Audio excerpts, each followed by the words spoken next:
बिस्मिल्लाहिर्रहमानिर्रहीम। अस्सलाम वालेकुम। आज 16 दिसंबर है और दिन है हफ्ते का। बात करेंगे कि इलेक्शन शेड्यूल जो कल रात अनाउंस हुआ था, अब तकरीबन 19 घंटे गुजर गए हैं। इलेक्शन शेड्यूल जारी होने के 19 घंटे बाद क्या सूरत हाल है, और सबसे बड़ा सवाल जो सबके जहनों में है कि तहरीक इंसाफ के साथ अब क्या होगा। देखें, एक है अवामी सतह पे चीज़ें किस तरह आगे बढ़ेंगी, दूसरा है कि इंतज़ामी सतह पर और सरकारी मशीनरी, सरकारी इदारों में चीज़ें कैसे आगे बढ़ेंगी। सरकारी मशीनरी पर तो आते हैं, क्योंकि सरकारी मशीनरी का तो पूरे पाकिस्तान को पहले ही पता है कि सरकारी मशीनरी तहरीक इंसाफ के साथ क्या करेगी, और यही वजह है कि ब्यूरोक्रेसी से ये सारे लिए गए हैं जो डिस्ट्रिक्ट रिटर्निंग ऑफिसर्स हैं, रिटर्निंग ऑफिसर्स हैं, असिस्टेंट रिटर्निंग ऑफिसर्स हैं। लेकिन असल मैटर करती है कि अवाम कैसे रिस्पॉन्ड करती है। मैं ये समझता हूँ कि सियासी चंगारी जो है वो भड़क उठी है, और आज जो हमने देखा है पशीन के अंदर, बलूचिस्तान के अंदर, वो बहुत हैरान कुन मनाजिर हैं। देखें, केपीके को बलूचिस्तान के साथ नहीं मिलाया जा सकता।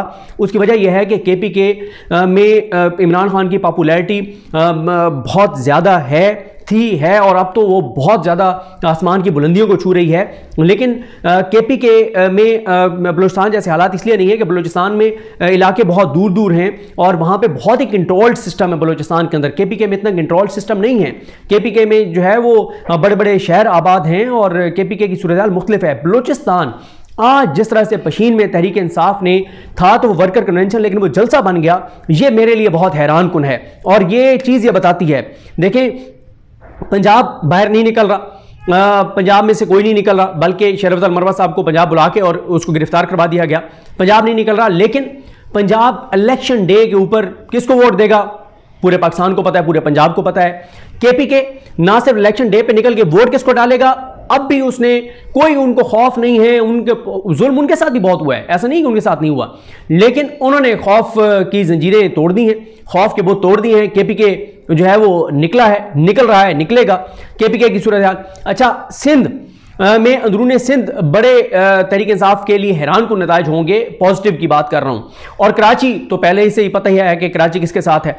अब मसला यह है कि जो बलूचिस्तान है वहां बड़ा सवाल था कि वहां पर क्या होगा। और यह भी मैं आपको बता दूं कि इमरान खान साहब कोई बलूचिस्तान से ज़्यादा बलूचिस्तान की तंजीम से खुश नहीं थे पहले, और उसकी वजह यह है कि इमरान खान साहब ये कहते थे कि हर जगह, क्योंकि ये तो 9 मई के बाद बहुत ज़्यादा चीज़ें बदल गई ना, उससे पहले हर जगह लोग निकल रहे थे, लेकिन बलूचिस्तान में उस तादाद में लोग नहीं निकल रहे थे।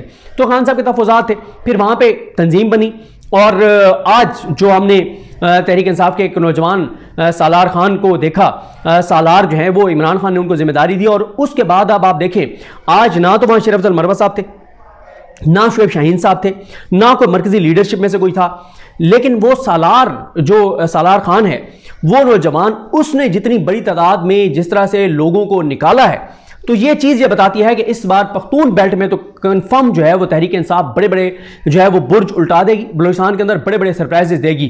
तो देखें, अवामी सतह के ऊपर मैंने आपको कहा था कि जैसे इलेक्शन शेड्यूल अनाउंस होगा एक्टिविटी बढ़ जाएगी और साथ ही इंतजामिया एक्सपोज होती चली जाएगी। अब आप देखें ना, डीसी पशीन ने जो किरदार अदा किया, और वही वहां पे रिटर्निंग ऑफिसर हैं। यही वो चीज़ है जो तहरीक इंसाफ बार बार इलेक्शन कमीशन को रियलाइज उन्होंने कराने की कोशिश की। उन्होंने जो है वो अदालत को, लाहौर कोर्ट को जाके बताई, और काजी फाइज साहब ने ये बात सुनी नहीं।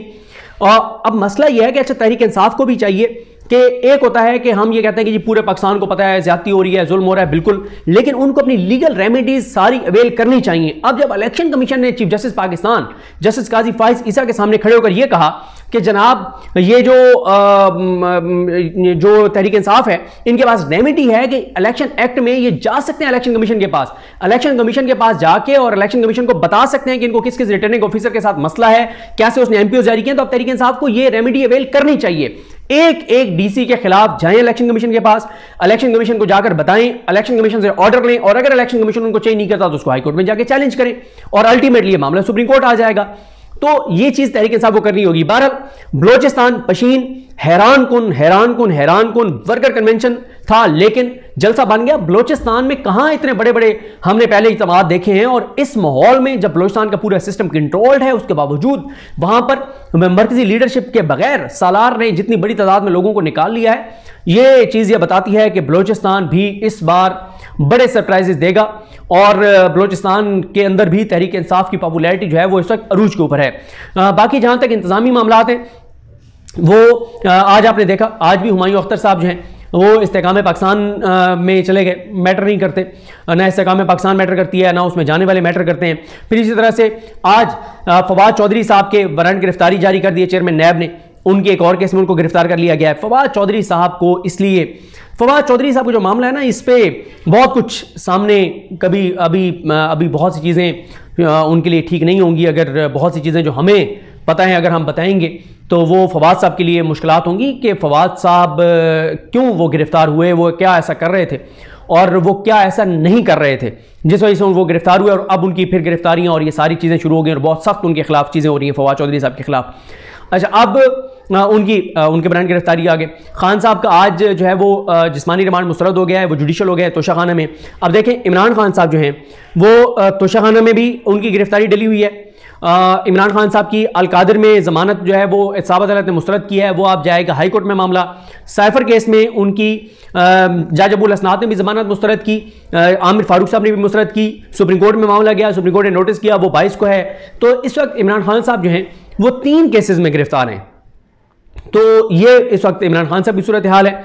बाकी केसेस जो है वो तेजी से चल रहे हैं। बल्ले वाला मामला जो है वो 18 दिसंबर के लिए इलेक्शन कमीशन ऑफ पाकिस्तान में, और पेशावर हाई कोर्ट सोमवार को सुनने जा रही है कि अदलिया से रिटर्निंग ऑफिसर्स होने चाहिए। इस मामले को इस्लामाबाद हाई कोर्ट के चीफ जस्टिस और उनके साथ एक और जज हैं, ये 2 रुकनी बेंच सोमवार को 2 बजे सुनने जा रहा है। तो देखें, बात ये है कि अब जब 20-22 के दरमियान इलेक्शन जिन्होंने लड़ना है, उन्होंने कागजात नामजदगी जमा कराने हैं, तो आपको हर आने वाले दिन के साथ एक्टिविटी तेज होती हुई नजर आएगी। उसकी रीजन ये है कि 20 को 20, 21, 22 को जब कागजात नामजदगी जमा कराने जाएंगे उम्मीदवार, तो हर उम्मीदवार के साथ 200-400 लोग होते हैं। यहीं पे फैसला हो जाएगा कि किसके साथ कितने लोग हैं और जोशो खरोश क्या है। वैसे तो आपको पता है इस नून लीग आजकल यही करती है कि 1000 पे 2-2 पे बंदे जो हैं वो साथ लिए, मजदूर लिए, उनको पैसे दिए, क्योंकि उनके चेहरे बता देते हैं कि ये पैसे लेके आए हुए हैं। ना जोश होता है, ना जज्बा होता है, ना जुनून होता है, ना कोई और बात होती है। और उनसे जब बात करते हैं उन्हें बेचारों को कुछ पता नहीं होता।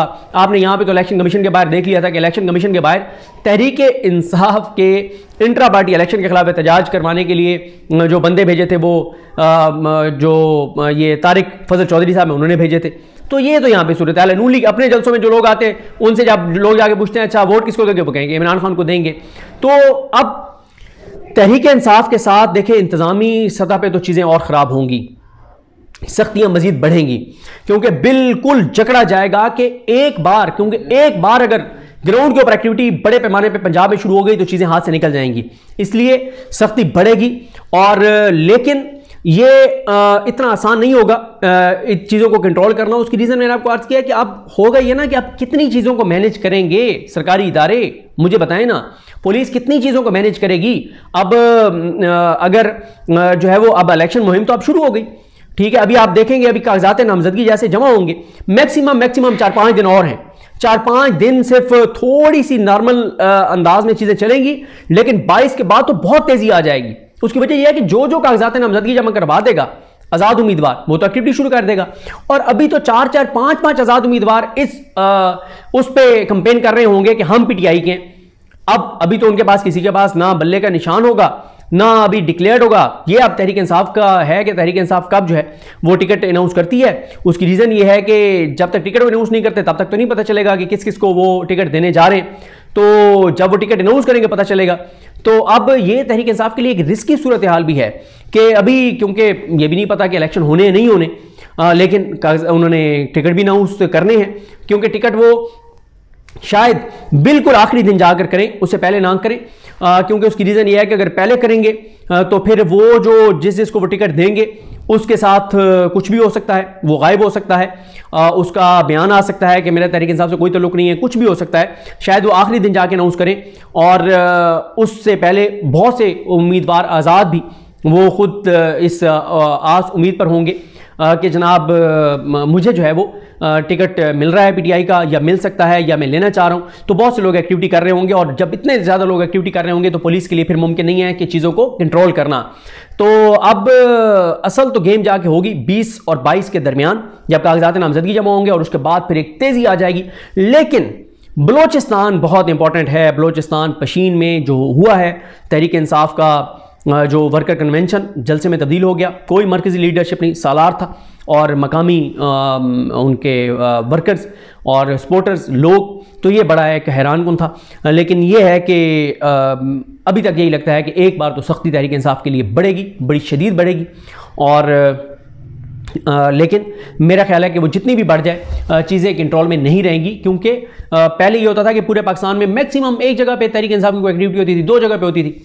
अब तो पूरे पाकिस्तान में गली गली, महल्ले महल्ले, चौक चौक, चौराहे चौराहे, यूनियन कौंसिल के लेवल पर, महल्ले के लेवल पर एक्टिविटी हो रही होगी। जिसने भी इलेक्शन लड़ना है उसके हामी सारे बाहर होंगे, उसके साथ होंगे। और फिर पहले तो ये था कि सिर्फ तहरीक इंसाफ निकल रही थी, अब बाकी जमातों को कुछ ना कुछ तो निकलना पड़ेगा ना। गो के उनके साथ होना बहुत बुरा है इस वक्त, जो भी निकलेगा अवाम हिसाब लेगी 18 माह की तबाही और बर्बादी का, महंगाई का, लेकिन वो भी तो निकले हुए होंगे ना।